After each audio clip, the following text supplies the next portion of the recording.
നമ്മൾ എഫേസ്യർക്കെതിരെ ലേഖനം അഞ്ചാം അധ്യായമായിരുന്നല്ലോ നമ്മൾ പഠിച്ചുകൊണ്ടിരുന്നത്. അതിൻ്റെ 15-ാമത്തെ വാക്യം നമ്മൾ ഓൾറെഡി കണ്ട ഒരു കാര്യമാണ്.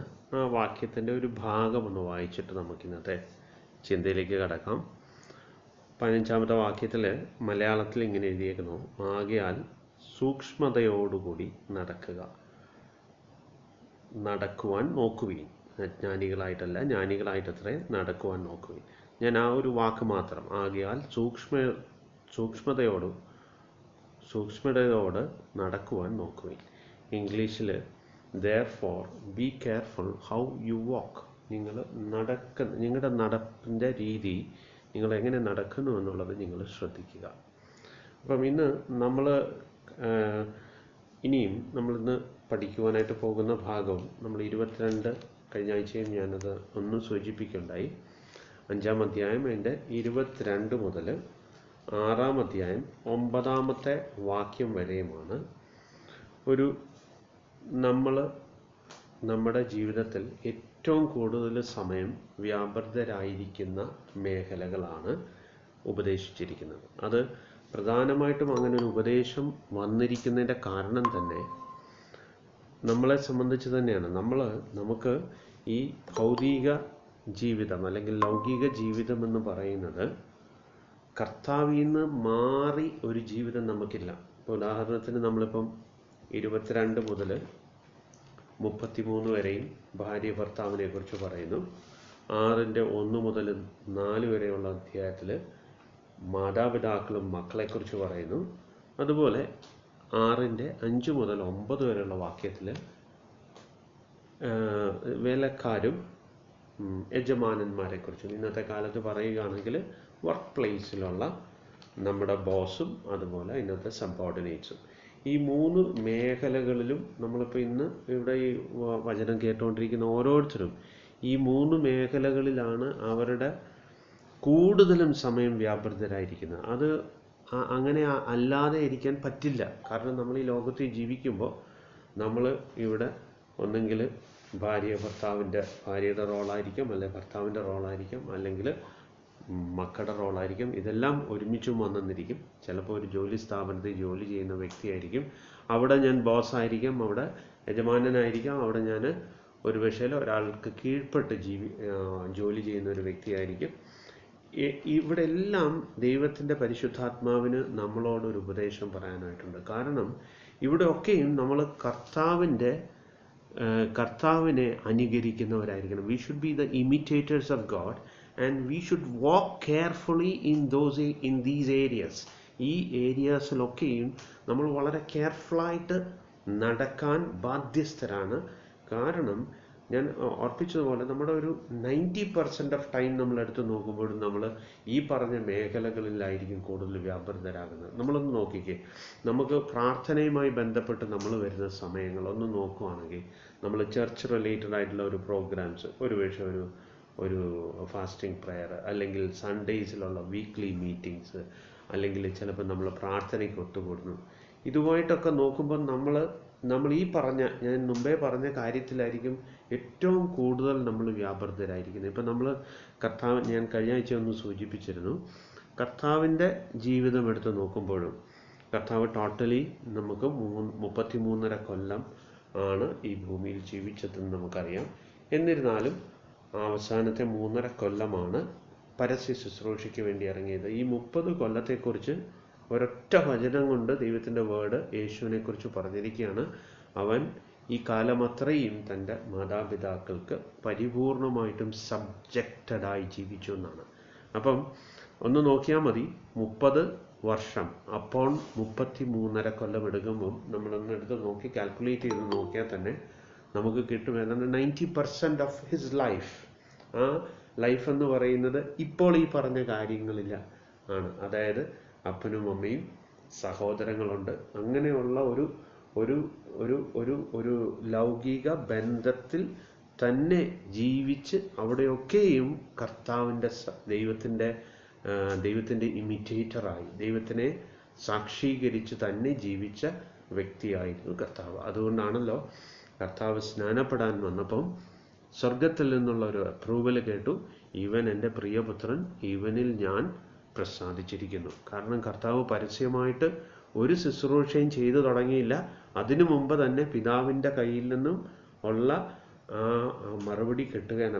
പുത്രനെ കുറിച്ച് പറയുകയാണ്, ഇവനിൽ ഞാൻ പ്രസാദിച്ചിരിക്കുന്നു എന്ന് പറഞ്ഞാൽ ഈ 30 years it was so pleasing to me, എനിക്ക് വളരെ ഇഷ്ടപ്പെട്ടു പോയി. അപ്പം സോ ദാറ്റ് മീൻസ് ഇന്ന് സഭയുമായിട്ടുള്ള ബന്ധത്തിൽ ചേർച്ചിനെ പരിശുദ്ധാത്മാവ് ഉപദേശിക്കുമ്പം പരിശുദ്ധാത്മാവ് ഈ 3 മേഖലകളിലും ഏറ്റവും കൂടുതൽ നമ്മൾ വ്യാപൃതരാകുന്ന മേഖലകളിൽ ഉപദേശം തരാനായിട്ട് ആഗ്രഹിക്കുന്നു, അല്ലെങ്കിൽ ആ ഉപദേശം ഇവിടെ എഴുതി വെച്ചിരിക്കുന്നു. അപ്പോൾ ഇത് നമ്മുടെ ജീവിതത്തിൽ നമ്മൾക്ക് ഇത് വളരെ സീരിയസ് ആയിട്ടുള്ളൊരു കാര്യമാണ്. കാരണം നമ്മൾ മനസ്സിലാക്കണം, നമ്മുടെ ഭൗതിക ജീവിതം അല്ലെങ്കിൽ ഈ ലൗകിക ജീവിതവും ആത്മീയ ജീവിതവും രണ്ടായിട്ട് കാണുന്നതാണ് നമ്മുടെ ഏറ്റവും വലിയ പ്രോബ്ലം.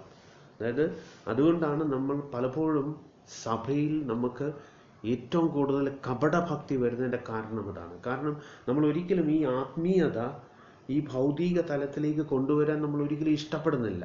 കാരണം നമ്മൾ ചേർച്ചിൽ, ഞാൻ എന്നും പലപ്പോഴും പറയാറുള്ള പോലെ, സഭയിൽ വരുമ്പം നമുക്കൊരു പ്രത്യേക കോട്ടിട്ട് പ്രത്യേക ഒരു കവറിങ് വെച്ചുകൊണ്ട് സൺഡേയിൽ വരാനല്ല ദൈവം ആഗ്രഹിക്കുന്നത്.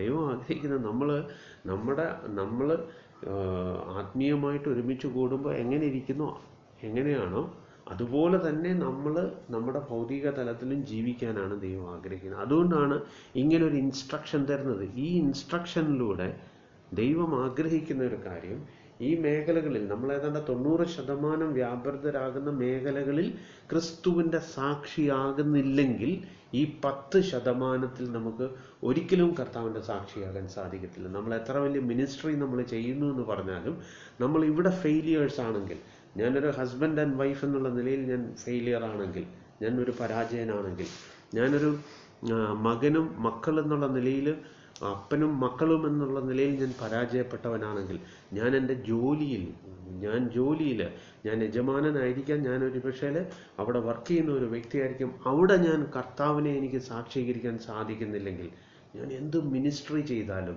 അതൊരിക്കലും അനോയിൻറ്റഡ് മിനിസ്ട്രി ആയിരിക്കില്ല. ആ ശുശ്രൂഷകളൊന്നും തന്നെ മറ്റുള്ളവർക്ക് അനുഗ്രഹമാകത്തില്ല. നമ്മൾ ചെയ്യുന്ന ഒരു ശുശ്രൂഷ മറ്റുള്ളവർക്ക് അനുഗ്രഹമാകണമെങ്കിൽ ഈ മേഖലകളിൽ കർത്താവ് ഇൻസ്ട്രക്ട് ചെയ്തിരിക്കുന്ന രീതിയിൽ നമ്മുടെ ജീവിതം പോയേ പറ്റൂ. സോ നമ്മളിത് പഠിക്കുമ്പോൾ നമ്മൾ മനസ്സിലാക്കണം, നമുക്ക് കർത്താവിനെ മാറ്റി നിർത്തിയിട്ട് നമുക്ക് ഒരു ഭാര്യ ഭർത്താവ് ബന്ധമില്ല, കർത്താവിനെ മാറ്റി നിർത്തി അപ്പനും മക്കളും എന്നുള്ള ബന്ധമില്ല, കർത്താവിനെ മാറ്റി നിർത്തിയിട്ടൊരു ജോലി സ്ഥലവും നമുക്കില്ല. ഇവിടെയെല്ലാം കർത്താവ് പറയുന്ന പ്രകാരം നമ്മുടെ ജീവിതമാകണം. അങ്ങനെ ആകുമ്പോഴാണ് നമ്മുടെ ലൈഫ് കർത്താവിനെ പ്രതിദാനം ചെയ്യുന്നത്. നമുക്ക് മാത്രമല്ല, നമ്മളിലൂടെ കർത്താവ് നമ്മളെ ഉപയോഗിക്കാൻ പോകുന്നതും അങ്ങനെയാണ്. അങ്ങനെയാണെങ്കിൽ മാത്രമേ നമ്മളിലൂടെ ചെയ്യുന്ന ശുശ്രൂഷകൾ മറ്റുള്ളവർക്ക് അനുഗ്രഹം ആകത്തുള്ളൂ. അപ്പം നമ്മൾ ഈ ഒരു കാര്യം നമ്മൾ പഠിക്കുമ്പോൾ എപ്പോഴും നമ്മളൊരു ബിൽഡിംഗ് ആയിട്ട് ഇതിനെ കാണുവാണെങ്കിൽ, എഫേസ്യ ലേഖനത്തിൽ നിന്ന് തന്നെ നമുക്കത് പഠിക്കാവുന്ന കാര്യമാണ്. 1, 2, 3 അധ്യായത്തിൽ നമ്മൾ വളരെ ഫൗണ്ടേഷണൽ ട്രൂത്ത്സ് പഠിച്ചു, അടിസ്ഥാനപരമായി. അതായത് നമ്മുടെ രക്ഷയെക്കുറിച്ചും, വിശ്വാസത്താലാണ് രക്ഷിക്കപ്പെട്ടതെന്നും, കൃപയാലാണ് നമ്മുടെ തെരഞ്ഞെടുപ്പിനെ കുറിച്ചും, സഭയെക്കുറിച്ചും ഒക്കെ ദ ഫണ്ടമെൻ്റൽ ട്രൂത്ത് പഠിച്ചു. അതാണ് നമ്മുടെ എല്ലാവരുടെയും ഫൗണ്ടേഷൻ. അതിൻ്റെ തൊട്ട് മേളിൽ 4-ാം അധ്യായത്തിൽ കൂടുതലും നമ്മുടെ വ്യക്തിപരമായ ജീവിതം, കള്ളം പറയരുത്, ആവാത്ത കാര്യങ്ങളൊന്നും പറയരുത്, ഇതെല്ലാം നമ്മൾ 4-ാം അധ്യായത്തിൽ കണ്ടു. ലൈംഗിക പാപങ്ങളിൽ ഏർപ്പെടരുത്, പിന്നെ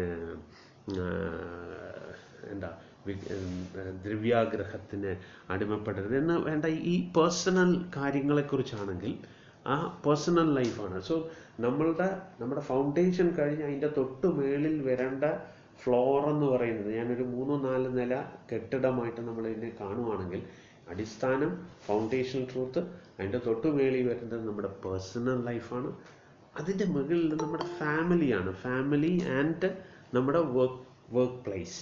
ഇതെല്ലാം ഈ 3 എണ്ണം കഴിഞ്ഞ് ഇതിൻ്റെ മുകളിൽ വരുന്ന കാര്യമാണ് മിനിസ്ട്രി, ശുശ്രൂഷ.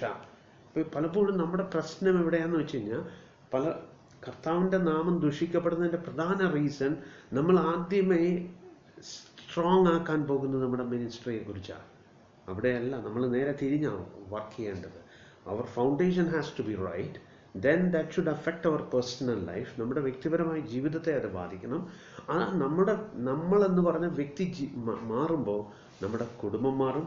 കുടുംബം മാറുമ്പോൾ ദർ ഈസ് നമ്മുടെ ശുശ്രൂഷ എന്ന് പറയുന്നതും ഏറ്റവും അനുഗ്രഹപ്രദമായി തീരും.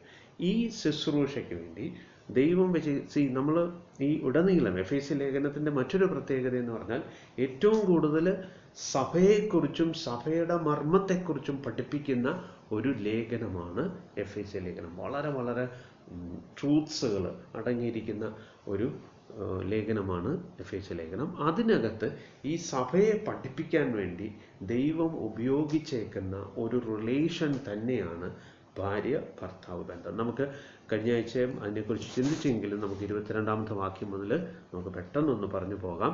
ഓൾറെഡി നമ്മളിത് പല ആവർത്തിയിൽ പലരും ഇതിനെക്കുറിച്ച് നമ്മൾ സംസാരിക്കുകയും പഠിപ്പിക്കുകയും ചെയ്യുന്നതുകൊണ്ട് നമുക്കിത് പെട്ടെന്ന് അങ്ങ് പോകാം.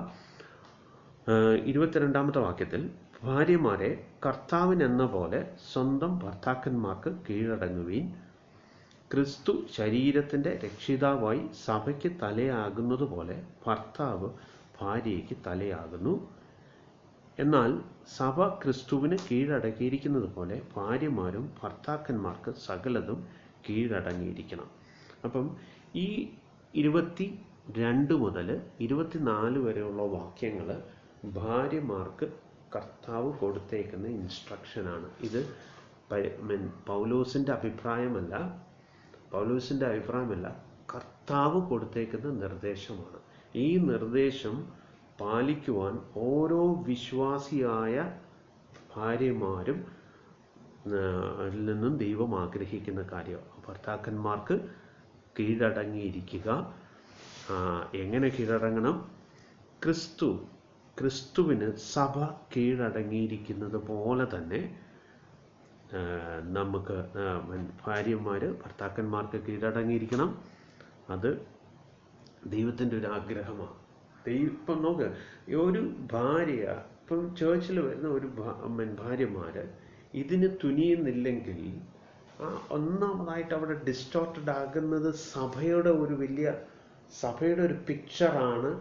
നമ്മൾ ഓരോ ഫാമിലി എന്ന് പറയുന്നത്, അല്ലെങ്കിൽ ഒരു സഭയുടെ സബ് യൂണിറ്റ് എന്ന് പറയുന്നത് ഈ ഫാമിലിയാണ്. ഈ ഫാമിലിയിൽ ഒരു ഭാര്യ വിചാരിച്ചാൽ മതി എന്ത് സംഭവിക്കാൻ? ആ ദൈവം ആഗ്രഹിക്കുന്ന ഒരു കാര്യത്തിൽ നിന്ന് വ്യതിചലിച്ച് പോകാൻ. അത് ചേർച്ചിനെ എത്രത്തോളം ബാധിക്കുമെന്ന് നോക്ക്. അപ്പം നമ്മളൊന്ന് ആലോചിക്കണം. ഓരോ ഭാര്യമാരും മനസ്സിലാക്കേണ്ടത് ഇറ്റ് ഈസ് എ പ്രിവിലേജ്. ഇതൊരു പ്രിവിലേജ് ആണ്. എന്തിനാണ്? ഞാൻ ഈ ഭൂമിയിൽ ദൈവം എന്നെ ഈ റോള് വെച്ച് ആക്കിയിരിക്കുന്നത് ക്രിസ്തുവും സഭയും തമ്മിലുള്ളൊരു ബന്ധം ഈ ലോകത്തെ പഠിപ്പിക്കാൻ വേണ്ടി എനിക്ക് ദൈവം ഈ റോള് തന്നിരിക്കുന്നു. ആ റോളാണ് ഞാൻ ഭർത്താവിന് കീഴടങ്ങിയിരിക്കണമെന്നുള്ള ദൈവത്തിൻ്റെ ഈ കൽപ്പന. സോ സഭ എങ്ങനെ ക്രിസ്തുവിന് കീഴടങ്ങിയിരിക്കുന്നോ അതുപോലെ ഭാര്യമാർ ഭർത്താക്കന്മാർക്ക് എല്ലാത്തിലും ഇൻ എവ്രിതിങ് കീഴടങ്ങിയിരിക്കണം. അപ്പോൾ ഇവിടെ നമ്മളിത് പറയുമ്പോഴും നമ്മളൊരു കാര്യം മനസ്സിലാക്കണം. വൈഫ് എന്ന് പറയുന്നത് ഒരിക്കലും ഒരു സ്ലേവ് അല്ല. കർത്താവ് സൃഷ്ടിച്ചതും ഒരു സ്ലേവായിട്ടല്ല. A helper comparable to a man. അങ്ങനെയാണ് ദൈവത്തിൻ്റെ വേർഡ് നമ്മളെ പഠിപ്പിക്കുന്നത്. പക്ഷേ ദൈവത്തിൻ്റെ ഹൈറാർക്കിയിൽ നമ്മൾ കൊരിന്ത്യ ലേഖനത്തിലും അങ്ങനെ തന്നെ വായിക്കുന്നു. പിതാവായ ദൈവം, അതിൻ്റെ താഴെ പുത്രൻ, അതിൻ്റെ താഴെ പുരുഷൻ, പിന്നെ സ്ത്രീ. ഇങ്ങനെ ആകുമ്പോൾ ഈ ഹൈറാർക്കി തെറ്റിക്കാൻ നമുക്ക് വേറെ വഴിയൊന്നുമില്ല. ഇനിയും ഇന്നത്തെ സ്ത്രീകൾ എത്രത്തോളം പുരുഷൻ സ്ത്രീ ഐക്യതയെക്കുറിച്ച് പറഞ്ഞാലും ശരി, നമുക്കിതൊന്നും സപ്പോർട്ട് ചെയ്യാൻ പറ്റില്ല. ദൈവത്തിൻ്റെ വേർഡിലുള്ള ഹൈറാർക്കി ഫോളോ ചെയ്തേ പറ്റൂ. ഇനി ഏത് കാര്യത്തിന് ഇതിൽ നിന്നൊരു മാറ്റം വരുവാണെങ്കിൽ you are distorting the word of God. അപ്പോൾ അങ്ങനെ വരുമ്പോൾ എന്താ സംഭവിക്കുന്നത്?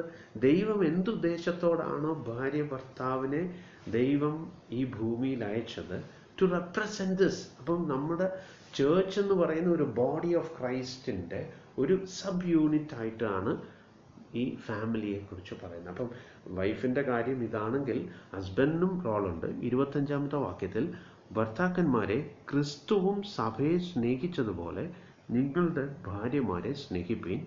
അവൻ അവളെ വചനത്തോടു കൂടിയ ജലസ്നാനത്താൽ വെടിപ്പാക്കി വിശുദ്ധീകരിക്കേണ്ടതിന് കറ, ചുളുക്കം മുതലായവ ഒന്നുമില്ലാതെ സഭയെ ശുദ്ധവും നിഷ്കളങ്കവുമായി തനിക്ക് തന്നെ തേജസ്സോടെ മുൻനിർത്തേണ്ടതിന് തന്നെത്താൻ അവൾക്ക് വേണ്ടി ഏൽപ്പിച്ചു കൊടുത്തു. അവണ്ണം ഭർത്താക്കന്മാരും തങ്ങളുടെ ഭാര്യമാരെ സ്വന്തം ശരീരങ്ങളെപ്പോലെ സ്നേഹിക്കേണ്ടതാകുന്നു. ഭാര്യയെ സ്നേഹിക്കുന്നവൻ തന്നെത്താൻ സ്നേഹിക്കുന്നു. സോ അവിടെയും ക്ലിയർ ആയിട്ട് ഇത് ഭർത്താക്കന്മാർക്ക് നിർബന്ധമായിട്ടും കൊടുത്തിരിക്കുന്ന ഒരു കൽപ്പനയാണ്. അപ്പോൾ കർത്താവിനെ സ്നേഹിക്കുന്ന ഒരു ഭർത്താവ്, ഒരു ചേർച്ചിനകത്ത് ഒരു ഭർത്താവ് ഉണ്ടെങ്കിൽ ഓരോ ഭർത്താക്കന്മാരും ശ്രദ്ധിക്കണം. അവരെക്കുറിച്ച് ദൈവം ഉദ്ദേശിച്ചിരിക്കുന്ന പ്രൈമറി കമാൻഡ്മെൻ്റ് എന്ന് പറയുന്നത് ഭാര്യമാരെ സ്നേഹിക്കുക. എങ്ങനെയാണ് സ്നേഹിക്കേണ്ടത്? കർത്താവ് സഭയെ സ്നേഹിച്ചതുപോലെ. എങ്ങനെയാണ് കർത്താവ് സഭയെ സ്നേഹിച്ചത്? He gave himself. That means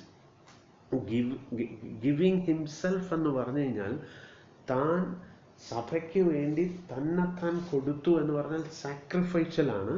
അതുപോലെ തന്നെ തനിക്ക് അവിടെ ഒരു അൺകണ്ടീഷണലായിട്ടുള്ളൊരു ലവ്, അതാണ് ദൈവം ആഗ്രഹിക്കുന്നത്. സോ ഇത് ഓരോ ഹസ്ബൻഡ്സിനും ചാലഞ്ചിങ് ആണ്. നമ്മളിത് പറയുമ്പോഴും നമ്മൾ ഓരോരുത്തരും ഇതിനകത്തൊക്കെ ഒരുപാട് കുറവുള്ളവരാണ്. നമ്മളിതാ മനസ്സിലാക്കേണ്ടത്, നമ്മുടെ ഡെയിലി ലൈഫിൽ ഇത് വളർത്തിയെടുക്കാനാണ് ഓരോ ഹസ്ബൻഡ്സും വിചാരിക്കേണ്ടത്.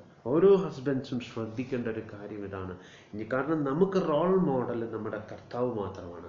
കർത്താവ് സഭയെ എങ്ങനെ സ്നേഹിച്ചു, സ്വന്തമായിട്ട് കൊടുത്ത് സ്നേഹിച്ചതുപോലെ തന്നെ ഭാര്യമാരെ സ്നേഹിക്കാൻ കർത്താവ് പറയുമ്പോൾ ഇനിയും ഒരു കാരണവും പറഞ്ഞ് ഭാര്യയെ ഹെയ്റ്റ് ചെയ്യുവാൻ നമുക്കൊരു അനുവാദമില്ല. അപ്പോൾ ഒരു ഹസ്ബൻഡ് അയാൾക്ക് സ്നേഹിക്കാനായിട്ട് സാധിക്കുന്നില്ലെങ്കിൽ, ചേർച്ചിൽ നിന്ന് സാധിക്കുന്നില്ലെങ്കിൽ, സഭയുടെ ഒരു യൂണിറ്റ് ആണ് അവിടെ ഡിസ്റ്റോർട്ടഡ് ആകുന്നത്. കാരണം ദൈവം ആഗ്രഹിക്കുന്നത് ഈ ഭാര്യയും ഭർത്താവും ഒരുമിച്ച്, ഭർത്താവ് ഭാര്യയെ സ്നേഹിക്കുകയും ഭാര്യ ഭർത്താവിന് കീഴടങ്ങിയിരിക്കുകയും ചെയ്യുന്ന കുടുംബങ്ങൾ കൂടി വരുന്നതാണ് ഒരു ചേർച്ച്.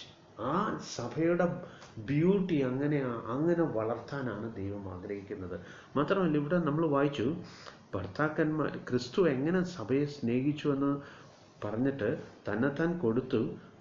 മാത്രമല്ല, അവൻ അവളെ വചനത്തോടെ ജലസ്നാനത്താൽ വെടിപ്പാക്കി വിശുദ്ധീകരിക്കേണ്ടതിന് കറ, ചുളുക്കം മുതലായതൊന്നും ഇല്ലാത്ത. അപ്പം ഒരു ചേർച്ചിന്, ഇപ്പം കർത്താവും സഭയുമായിട്ടുള്ള ബന്ധത്തിൽ ഒരു ചേർച്ചിനെ ഗ്ലോറിയസ് ആക്കാനായിട്ടാണ്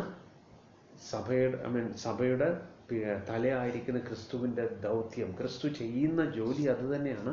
ഓരോ ദിവസവും തൻ്റെ ശരീരമാകുന്ന സഭയെ ഗ്ലോറിയസ് ആക്കുക, കറ, വാട്ടം, ചുളുക്കം ഒന്നുമില്ലാത്തതാക്കി മാറ്റുക എന്ന് പറഞ്ഞതുപോലെ തന്നെ വേണം നമ്മുടെ ലൈഫിൽ ഹസ്ബൻഡ്സിന് ദൈവം തന്നിരിക്കുന്ന ഒരു വലിയ കാര്യമാണ് ഭാര്യമാരെ ഇതുപോലെ ഗ്ലോറിയസ് ആയിട്ട് കൊണ്ടുപോകുക എന്ന് പറഞ്ഞാൽ നമ്മൾക്ക് ഈ നമ്മുടെ സമൂഹത്തിൽ കാണുന്ന ഒരു രീതിയിൽ ഭാര്യമാരെ അടിച്ചമർത്തിയും താഴ്ത്തിക്കെട്ടിയും ഒക്കെ ചെയ്യുന്ന ഒരു കാര്യങ്ങളും ബിബ്ലിക്കലല്ല.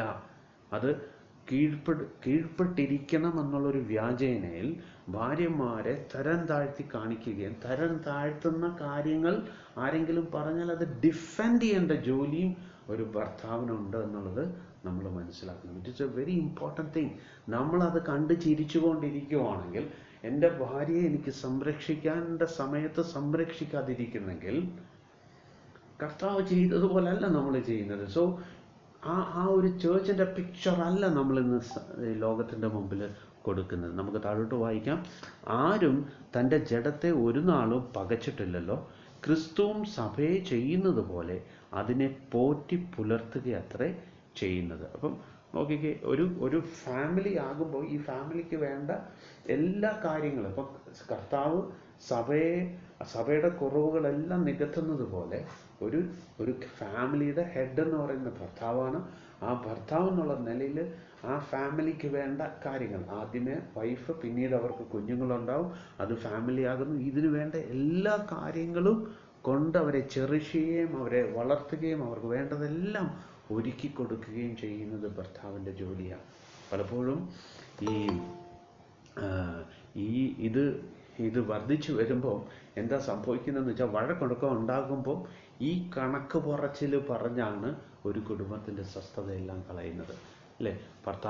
ഭർത്താവിൻ്റെ കണക്ക് പറയും, ഞാൻ രാവിലെ തൊട്ട് വൈകിട്ട് വരെയും ജോലി ചെയ്തുകൊണ്ടിരിക്കുന്നു, രാത്രി വന്ന് എന്ന് വേണ്ട ആ കണക്ക് പറയുമ്പോൾ ഭാര്യയുടെ കണക്ക് പറയുന്നു. ഇതെല്ലാം കേട്ട് വളരുന്ന ഒരു കുട്ടികളുമുണ്ട്. അപ്പോൾ കുഞ്ഞുങ്ങളും ഓർക്കും, ഇതാണ് ഈ കണക്ക് പറച്ചിലാണ് ജീവിതം. നോ, ഇവിടെ ഒരു സാക്രിഫിഷ്യൽ ലവ് അവർ കാണുന്നില്ലെങ്കിൽ, ബിറ്റ്വീൻ ഹസ്ബൻഡ് ആൻഡ് വൈഫ് കാണുന്നില്ലെങ്കിൽ, അവരുടെ ആത്മീയ ജീവിതത്തിന് ഒരുപാട് പ്രശ്നങ്ങൾ നമ്മളായിട്ട് തന്നെയാണ് കൊടുക്കുന്നത്. സോ നമ്മൾ ഒരു ഫാമിലി ആയിട്ട് നമ്മൾ മുമ്പോട്ട് പോകുമ്പോൾ മാത്രമല്ല, ഇങ്ങനെ എപ്പോഴും വഴക്കുണ്ടാക്കുന്ന ഒരു ഹസ്ബൻഡ് ആൻഡ് വൈഫ് അവരൊരിക്കലും ചേർച്ചിനും അനുഗ്രഹമായിരിക്കുകയില്ല. അപ്പം നമ്മളെ ദൈവം എന്തിനാണ് വിളിച്ചിരിക്കുന്നത്? As A husband and wife ദൈവം നമ്മളെ വിളിച്ചിരിക്കുന്നത് മറ്റുള്ളവർക്ക് അനുഗ്രഹമാകാനാണ്, അല്ലേ? അപ്പം നമ്മുടെ ജീവിതത്തിൽ ദൈവം നിർദ്ദേശിച്ചിരിക്കുന്ന ഈ ഒരു കാര്യം, ഭാര്യയും ഭർത്താവും അവരവർക്ക് കൊടുത്തേക്കുന്ന കൽപ്പന ആത്മാർത്ഥമായിട്ടും ഏറ്റെടുത്ത് ചെയ്യുന്നെങ്കിൽ നമ്മൾ ഈ ഒരു സഭയുടെ ഒരു പ്രതിനിധികളായിട്ട് നമുക്ക് നിൽക്കുവാനായിട്ട് സാധിക്കും. നമ്മളായിരിക്കുന്ന സ്ഥലത്ത്, നമ്മൾ ജോലി ചെയ്യുന്ന സ്ഥലത്തൊക്കെയും, നമ്മളെ ചേർച്ചിൽ, നമ്മുടെ ചുറ്റുവട്ടത്തൊക്കെയും നമുക്ക് ഈ കർത്താവിൻ്റെ സാക്ഷിയാകാൻ സാധിക്കും. നോക്കിക്കേ, ഇതാണ് ഞാൻ മുമ്പേ പറഞ്ഞത്, നമ്മൾ മിനിസ്ട്രി എന്ന് പറഞ്ഞ് മുമ്പോട്ട് പോവുകയും നമ്മുടെ ഈ ഒരു ജീവിതം നമ്മൾ സക്സസ്ഫുൾ അല്ലെങ്കിൽ നമുക്ക് എന്ത് ശുശ്രൂഷയാണ് കർത്താവിന് വേണ്ടി ചെയ്യാൻ പറ്റുന്നത്? നമ്മളൊന്ന് ചിന്തിക്കേണ്ട കാര്യമാണ്. നാം അവൻ്റെ ശരീരത്തിൻ്റെ അവയവങ്ങളല്ലോ. 30-ാമത്തെ വാക്യം, അത് നിമിത്തം ഒരു മനുഷ്യൻ അപ്പനെയും അമ്മയും വിട്ട് ഭാര്യയോട് പറ്റിച്ചേരും, ഇരുവരും ഒരു ദേഹമായി തീരും. ഇന്ന് നമ്മൾ വളർന്നു വരുന്ന അപ്പനും അമ്മയും നമ്മുടെ മക്കളെക്കുറിച്ചും ചിന്തിക്കേണ്ട ഒരു കാര്യം അതാണ്. അവരും വളർന്നു വരുന്നു, അവരൊരു കല്യാണം കഴിക്കും, അവരെ ഒരു ഫാമിലിയാണ് എന്ന് നമുക്കൊരു ബോധമുണ്ടാകണം. അല്ലാതെ അവരുടെ ഓരോ കാര്യത്തിലും കയറി ഇടപെട്ട് അവർക്ക് സ്വസ്ഥത നഷ്ടപ്പെടുത്തുന്ന ആളുകൾ ആവരുത്. അതാണ് ഇവിടെയും വേർഡ് പറയുന്നത്. എന്താണ്? മനുഷ്യൻ അപ്പനെയും അമ്മയും വിട്ട് ഭാര്യയോട് പറ്റിച്ചേരുക. ഓരോ ഭർത്താവിനും ഓരോ ഭാര്യയ്ക്കും അവർക്ക് അപ്പനും അമ്മയുണ്ട്. അവരുടെ അപ്പനോടും അമ്മയോടുള്ള ഒരു ഉത്തരവാദിത്വവും മറക്കാൻ പാടില്ല. പക്ഷെ അവരൊരുമിക്കുമ്പം ആ ഒരു ഫാമിലി ഉണ്ടായിട്ടുണ്ട് എന്നുള്ളൊരു ബോധം കൂടി വേണം. ആ ഫാമിലിയിൽ എനിക്കൊരു ഉത്തരവാദിത്വമുണ്ടെന്നുള്ളത് ഭാര്യയും ഭർത്താവും മനസ്സിലാക്കണം. അപ്പനും അമ്മയും ഉണ്ട് എന്നൊരു കാരണം കൊണ്ട് ഈ കുടുംബത്തിലെ ഉത്തരവാദിത്തങ്ങൾ നിറവേറ്റപ്പെടാതിരിക്കുന്നത് ഒരിക്കലും ദൈവികമല്ല. അപ്പോൾ അതാണ് ഈ വേർഡ് ഉദ്ദേശിക്കുന്നത്. ഇനിയും ഈ മർമ്മം വലിയത്, ഞാൻ ക്രിസ്തുവിനെയും സഭയെയും ഉദ്ദേശിച്ചത്രേ പറയുന്നത്.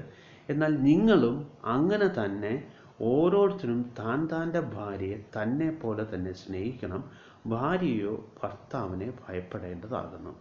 Nevertheless, each individual among you also is to love his own wife even as himself, and the wife must see to it that she respects her husband.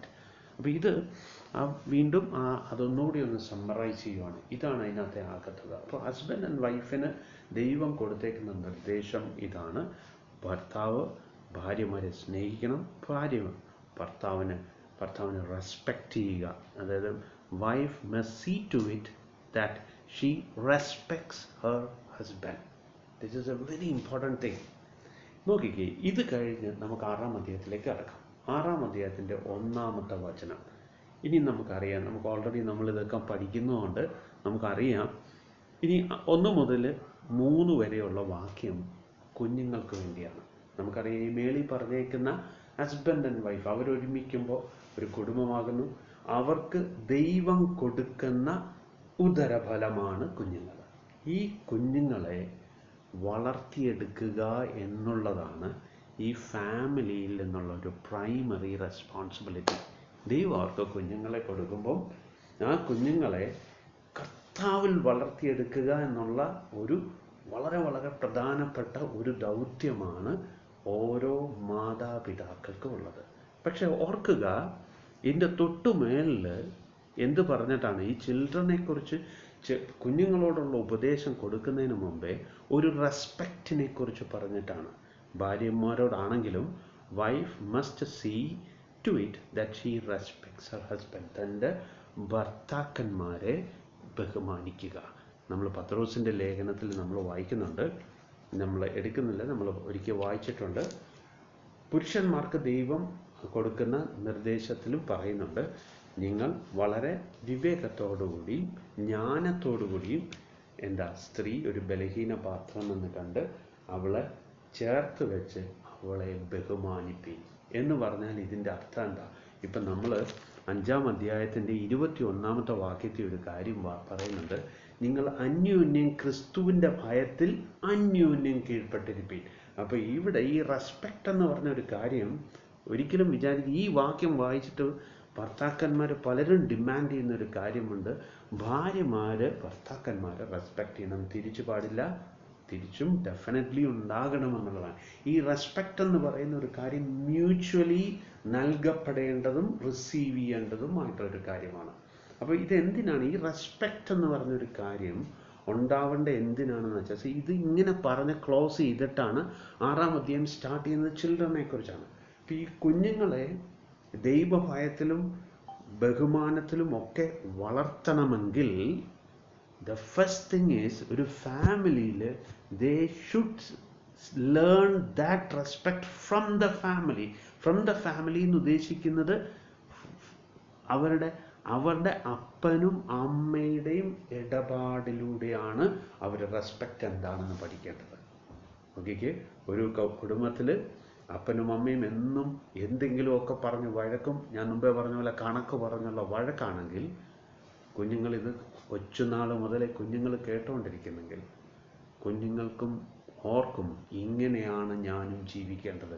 കുഞ്ഞുങ്ങൾക്കൊരിക്കലും ആരോടും ഒരു റെസ്പെക്റ്റ് ഇല്ലാതെ ജീവിക്കുന്നതായിട്ട് കാണുവാൻ സാധിക്കും. നമുക്ക് താഴോട്ട് വരാൻ കുഞ്ഞുങ്ങൾക്കുള്ള നിർദ്ദേശം എന്താണെന്ന് നോക്കാം.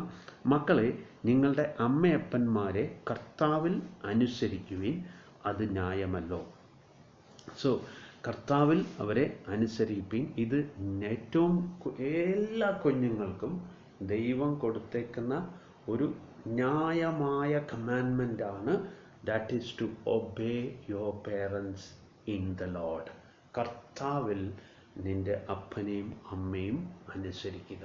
അതായത് ഇത് കൊച്ചു കുഞ്ഞെന്ന് മാത്രമല്ല, എല്ലാ കുഞ്ഞുങ്ങൾക്കും. നമ്മളിനി എത്ര എൽഡർലി ആണെങ്കിൽ പോലും നമ്മുടെ അപ്പൻ്റെയും അമ്മയും അനുസരിക്കുക, അവരെ ബഹുമാനിക്കുക എന്നുള്ളൊരു കൽപ്പന അപ്പനും അമ്മയും മരിക്കുവോളം.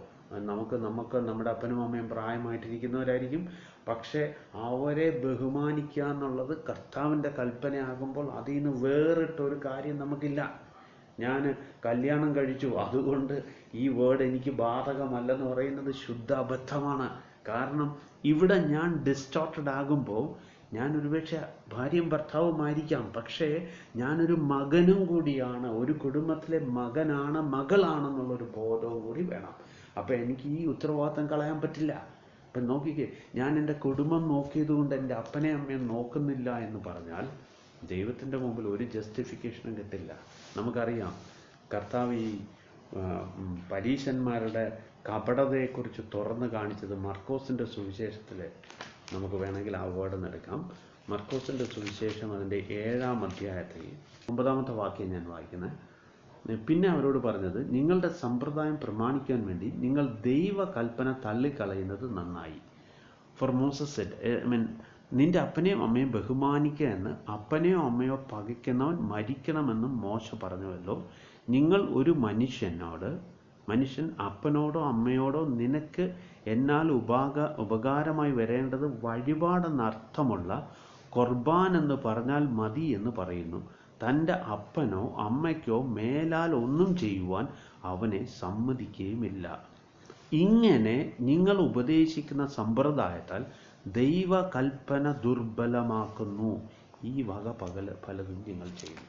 അപ്പം ഇത് കർത്താവ് പഠിപ്പിക്കണമെങ്കിൽ it is very clear that നമ്മളൊരു കുടുംബമായിട്ട് മാറി നമുക്ക് കുഞ്ഞുങ്ങളുണ്ടായി എന്നുള്ളതിൻ്റെ കാരണം കൊണ്ട് നമ്മുടെ പ്രായമായ അപ്പനെയും അമ്മയും മാറ്റി നിർത്താൻ നമുക്കൊരു വേർഡിൻ്റെ ബാക്കപ്പും നമുക്കില്ല.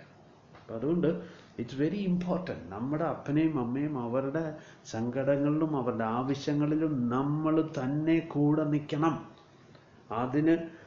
അതിന് നമുക്കിനിയും നമ്മുടെ ജോലി ആയിരിക്കാം, നമുക്ക് എന്താണോ സാക്രിഫൈസ് ചെയ്യേണ്ടത് ആ സാക്രിഫൈസ് ചെയ്തേ മതിയാവൂ. അല്ലാതെ ഇന്ന് നമ്മൾ ലോകത്തിൽ കാണുന്ന ഒരു സിസ്റ്റവും ബിബ്ലിക്കലല്ല. ഇനിയിപ്പോൾ ആർക്ക് ഇതൊക്കെ ഇഷ്ടപ്പെട്ടാലും കൊള്ളാം, ഇല്ലെങ്കിലും കൊള്ളാം, ഇതൊന്നും ബിബ്ലിക്കലല്ല. അതുകൊണ്ടാണ് ഈ സഭയുടെ ഈ മനോഹാരിത മാറുന്നത്, നഷ്ടപ്പെടുന്നതിൻ്റെ കാരണം ഇതൊക്കെ തന്നെയാണ്. കാരണം നമ്മൾ കോംപ്രമൈസ് ചെയ്യുമ്പോൾ ദൈവം വിഭാവനം ചെയ്ത രീതികളാണ് മാറിക്കൊണ്ടിരിക്കുന്നത്. ഇപ്പം നോക്കിക്കേ, ഇവിടെ പറയുന്നു, നിനക്ക് നന്മ ഉണ്ടാകുവാനും നീ ഭൂമിയിൽ ദീർഘായുസ്സോടുകൂടി ഇരിക്കുവാനും നിന്റെ അപ്പനെയും അമ്മയും ബഹുമാനിക്കുക എന്നത് വാഗ്ദത്തത്തോടു കൂടിയ ആദ്യ കൽപ്പനയാകുന്നു.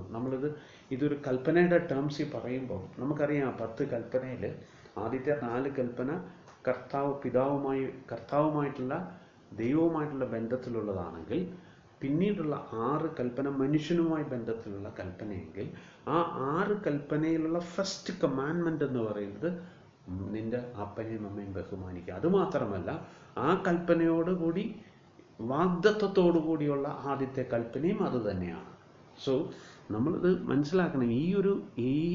നമുക്ക് അപ്പം honour your father and mother so that it may be well with you that you may live long on the earth.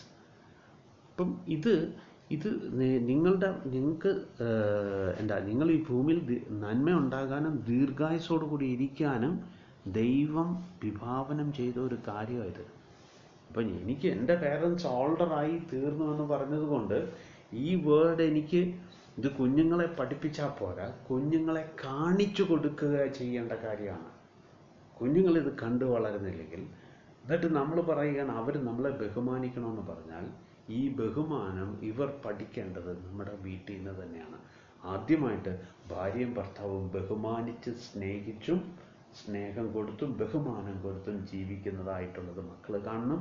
അതുപോലെ ആ ഭാര്യയും ഭർത്താവിനും ഒരു പ്രായമായ പേരൻസ് അവർക്കുണ്ടാവുന്നെങ്കിൽ അവരെയും സ്നേഹിക്കുന്നത് ഈ മക്കൾ കാണണം. എന്ന് പറഞ്ഞാൽ ഇപ്പം പലപ്പോഴും നമ്മുടെ ഈ ഇന്ത്യൻ സിസ്റ്റത്തിൽ കെട്ടിക്കൊണ്ടുവരിക എന്ന് പറഞ്ഞാൽ ഭർത്താവിൻ്റെ വീട്ടിലേക്കാണ് ഭാര്യയെ കൊണ്ടുവരുന്നത്.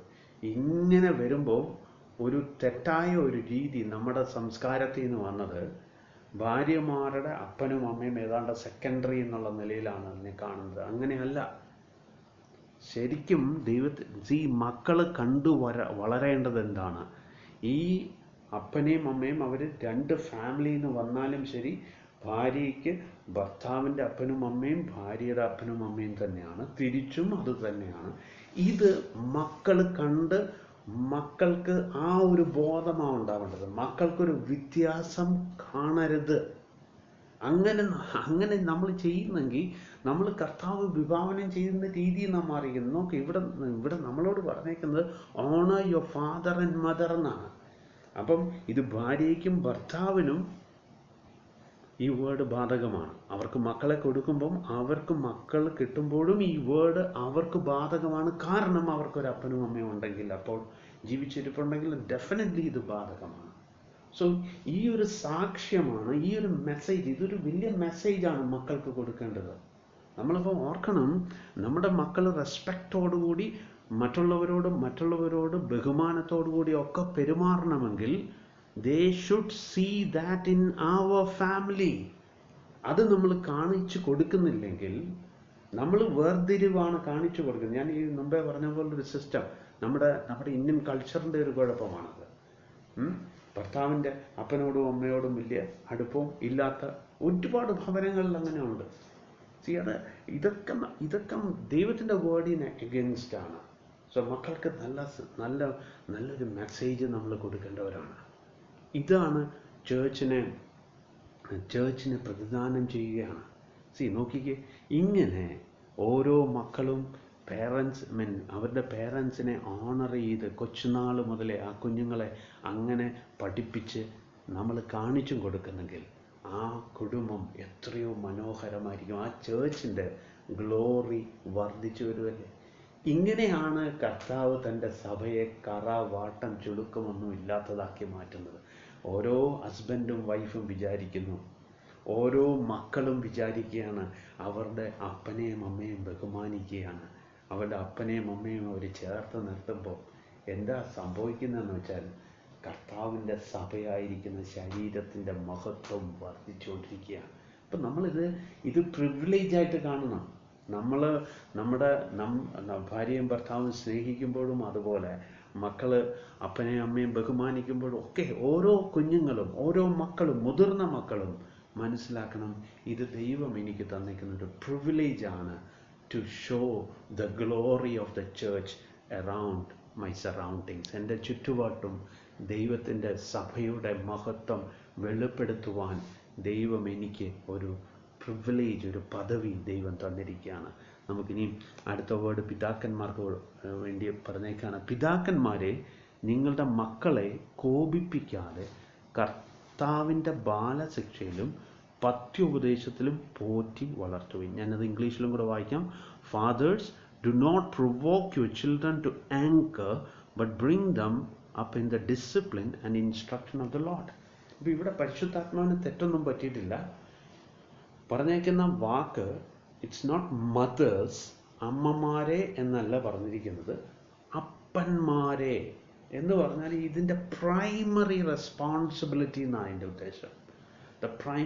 അമ്മമാർക്ക് റോൾ ഇല്ലെന്നല്ല, പ്രൈമറി റെസ്പോൺസിബിലിറ്റി. നമ്മൾ നമ്മുടെ കൾച്ചർ വെച്ചിട്ട് ഡിവൈഡ് ചെയ്തിട്ടുണ്ട്. അമ്മയുടെ ഉത്തരവാദിത്തം പെൺമക്കളെ നോക്കുക, അപ്പൻ്റെ ഉത്തരവാദിത്തം ആൺമക്കളെ നോക്കുക. അങ്ങനെയൊന്നുമല്ല. ഈ കൾച്ചറല്ല. നമ്മൾ ബിബ്ലിക്കലായിട്ട് പോകണം. കൾച്ചർ പലതും പറയും, ശരിയാണ്. ഒബ്വിയസ്ലി അമ്മമാർ പെൺപിള്ളേർക്ക് പറഞ്ഞു കൊടുക്കേണ്ട പല കാര്യങ്ങളുണ്ട്. ഞാനതൊന്നും ഇല്ലെന്നല്ല പറയുന്നത്. When it comes to the discipline and instruction, കർത്താവിൻ്റെ നിർദ്ദേശങ്ങളും അതുപോലെ ബാലശിക്ഷ അല്ലെങ്കിൽ ഡിസിപ്ലിനിങ്, ഈ കാര്യങ്ങൾ വരുമ്പോൾ the primary responsibility is for the fathers. അതുകൊണ്ട് തന്നെയാണ് പരിശുദ്ധാത്മാവ് അങ്ങനെ എഴുതിയേക്കുന്നത്. പിതാക്കന്മാരെ, നിങ്ങളുടെ മക്കളെ കോപിപ്പിക്കാതെ കർത്താവിൻ്റെ ബാലശിക്ഷയിലും പത്യോപദേശത്തിലും പോറ്റി വളർത്തി. നമുക്ക് കോപിപ്പിക്കാതെ എന്ന് പറയുന്നതിന് മുമ്പേ രണ്ട് കാര്യങ്ങളോടെ പറയുന്നു. Disciplining and instruction of the Lord. അപ്പോൾ ഈ ഇൻസ്ട്രക്ഷൻ ഓഫ് ദ ലോർഡ് എന്ന് പറഞ്ഞാൽ എന്താണ് അതിൻ്റെ അർത്ഥം?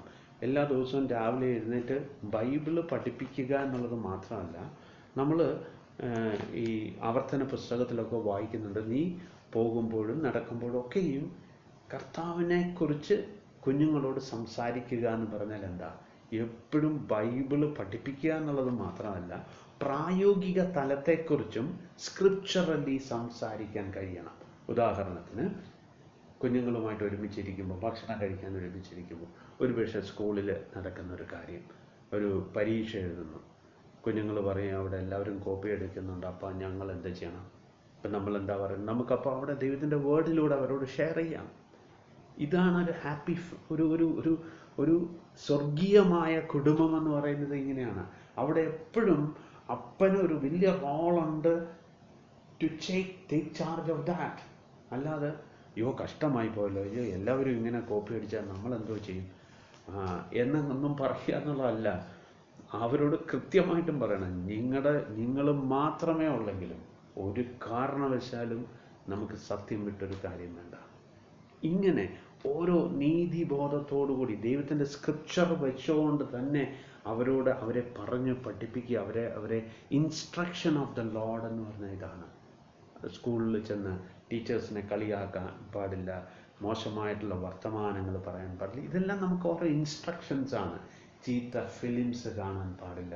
ഇതിനെക്കുറിച്ചൊക്കെ എപ്പോഴാണ് നമ്മൾ സംസാരിക്കുന്നത്? നമുക്ക് കിട്ടുന്ന ഒരുപാട് നല്ല സമയങ്ങളിലാണ് അല്ല നമുക്ക് ഒരുമിച്ച് ഭക്ഷണം കഴിക്കുന്ന സമയങ്ങളിലൊക്കെ നമുക്ക് പങ്കിടാവുന്ന കുറേ കാര്യങ്ങളാണ്. അപ്പം ഇവിടെ ഫാദേഴ്സിന് കൊടുത്തേക്കുന്ന ഒരു ഇതാണ് ഇത് അവരെ വളർത്തിയെടുക്കുന്ന ഇൻസ്ട്രക്ഷൻ കർത്താവിൻ്റെ നിർദ്ദേശത്താൽ അല്ലെങ്കിൽ പത്യോപദേശത്താൽ അവരെ വളർത്തിയെടുക്കണം. അതുപോലെ disciplining is also very important. അവരെ ഡിസിപ്ലിൻ ചെയ്യണമെന്ന് ദൈവത്തിൻ്റെ വേർഡിൽ പറഞ്ഞേക്കുവാണ്. അപ്പം നമുക്കറിയാം ഈ സദൃശവാക്യം 22-ാം അധ്യായം 22-ൽ സദൃശവാക്യം 22-ൻ്റെ 5-ാമത്തെ വചനത്തിൽ 6-ാമത്തെ 2 വചനങ്ങൾ നമുക്ക് വായിക്കാം. 6-ാമത്തെ വചനത്തിൽ ബാലൻ നടക്കേണ്ട വഴിയിൽ അവനെ അഭ്യസിപ്പിക്കുക, അവൻ വൃദ്ധനായാലും അത് വിട്ടുമാറുകയില്ല. ഇത് നമ്മൾ ഒന്നാമതായിട്ട് ഓരോരുത്തരും ബിലീവ് ചെയ്യണം. ഓരോ പേരൻസും ആരും ഡിസ്കറേജ്ഡ് ആവേണ്ട ആവശ്യമില്ല. പലപ്പോഴും പല പേരൻസും ഭയങ്കര ഡിസ്കറേജ്ഡ് ആകാറുണ്ട്. കാരണം കൊച്ചുനാളിൽ ഒരുപാട് വചനമൊക്കെ പഠിപ്പിച്ചു അവരൊരു +2-ലൊക്കെ എത്തുമ്പോൾ പിന്നെ ആ പറഞ്ഞ പോലൊന്നും അല്ല അവർ ജീവിക്കുന്നത്. ഇതൊന്നും കണ്ട് ആരും വിഷമിക്കേണ്ട ആവശ്യമില്ല. കാരണം നമ്മൾ ബിലീവ് ചെയ്യേണ്ടത് ഈ പ്രോമിസിലാണ്. കർത്താവ് പറയുന്നത് ബാലൻ നടക്കേണ്ടുന്ന വഴിയിൽ അവനെ അഭ്യസിപ്പിക്കുക. നമ്മൾ അവനെ അഭ്യസിപ്പിച്ചിട്ടുണ്ടോ? അതാണ് ഒന്നാമതായിട്ടുള്ള ചോദ്യം. അവനെ അഭ്യസിപ്പിക്കുക എന്ന് പറഞ്ഞാൽ എന്താ? വെറുതെ വചനം പറഞ്ഞു കൊടുക്കുക മാത്രമല്ല, ഈ വചനം പറഞ്ഞു കൊടുത്തിട്ട് നമ്മുടെ ജീവിതത്തിൽ അവനെ കാണിച്ചു കൊടുക്കണം. അപ്പം അപ്പനെ അമ്മയും ബഹുമാനിക്കണമെന്നുള്ള ഒരു ട്രൂത്ത് അവനെ പറഞ്ഞു കൊടുക്കുമ്പോൾ എൻ്റെ അപ്പനോടും അമ്മയോടും കാണിക്കുന്നത് അവൻ കണ്ടുകൊണ്ടിരിക്കുക എന്നുള്ളൊരു ബോധം കൂടി എനിക്ക് വേണം. അവനെ അത് കാണിച്ചു കൊടുക്കുമ്പോഴാണ് ഹീസ് ഗെറ്റിംഗ് ട്രെയിൻഡ്. അങ്ങനെ ട്രെയിൻഡായ ഒരു കുഞ്ഞും അവൻ പ്രായമായാലും അതിനെ വിട്ടുമാറുകയില്ല. ദാറ്റ് ഈസ് വെരി വെരി ഇത് കർത്താവിൻ്റെ വലിയൊരു വാഗ്ദാനമായി. ഇത് വിശ്വസിക്കുക എന്നുള്ളതാണ് ഓരോ മാതാപിതാക്കളും. ഇനിയും ഒരു പക്ഷേൽ നമ്മളുടെ മിസ്റ്റേക്സ് കൊണ്ടും ഒക്കെ നമുക്ക് അത്ര നല്ലൊരു സാക്ഷിയൊന്നും ആകാൻ പറ്റിയില്ല. ബട്ട് സ്റ്റിൽ ഞാനിതൊക്കെ ചെയ്തു.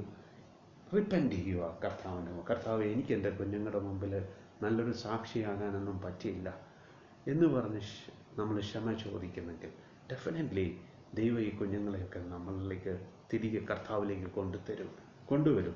ആരും ഇതിനെക്കുറിച്ച് ഓർത്ത് വിഷമിച്ച് ദുഃഖിക്കുകയൊന്നും ചെയ്യേണ്ട. നമുക്കൊരു വേർഡും കൂടെ വായിക്കാം. 22-ൻ്റെ അതിൻ്റെ 15-ാമത്തെ വാക്യത്തിൽ ബാലൻ്റെ ഹൃദയത്തോട് ഭോഷത്വം പറ്റിയിരിക്കുന്നു, ശിക്ഷയ്ക്കുള്ള വടി അതിനെ അവനിൽ നിന്ന് അകറ്റിക്കളയും. ഇനി ബാലൻ്റെ മനസ്സിനകത്ത് ഒരു കാര്യം പറയാതെ, it is the heart of അല്ലെങ്കിൽ the foolishness is bound up in the heart of a child. അത് മാറണമെങ്കിൽ ദ റോഡ് ഓഫ് ഡിസിപ്ലിൻ എന്ന് പറഞ്ഞാൽ എപ്പോഴും വടി കൊണ്ട് അടിക്കുക എന്നുള്ളത് മാത്രമല്ല, ചിലപ്പോൾ ശാസനയായിരിക്കാം, ചിലപ്പം സ്നേഹത്തോടു കൂടിയുള്ള ഉപദേശമായിരിക്കാം. ഇതെല്ലാം ഡിസിപ്ലിൻ്റെ ഭാഗമാണ്.